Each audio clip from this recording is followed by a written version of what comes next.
దేశానికి ఎప్పుడైనా అవసరమైతే, ధర్మానికి ఎప్పుడైనా అవసరమైతే మనం ఉండాలి సుమా అని నిరూపించిన చరిత్ర రామచరిత్ర. సామాన్యంగా ఒక పిల్లవాడిని కన్నటువంటి తల్లికి ఒక రకమైనటువంటి స్థితి ఉంటుంది, మన పిల్లలు బాగుండాలి అని ఉంటుంది. ఇద్దరిని పిల్లల్ని కన్న వాళ్ళకి ఎక్కువ మనసులో చింత ఉండాలి.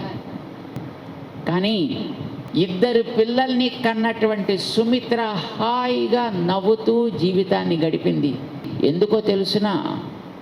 ఒక కొడుకుని దైవానికి ఇచ్చింది, ఒక కొడుకుని దేశానికి ఇచ్చింది ఆవిడ. ధర్మానికి ప్రతీక రాముడు, దేశానికి ప్రతీక భరతుడు. భరతుడి సేవలో శత్రుఘ్నుని పెట్టింది, రాముడి సేవలో లక్ష్మణుణ్ణి పెట్టింది.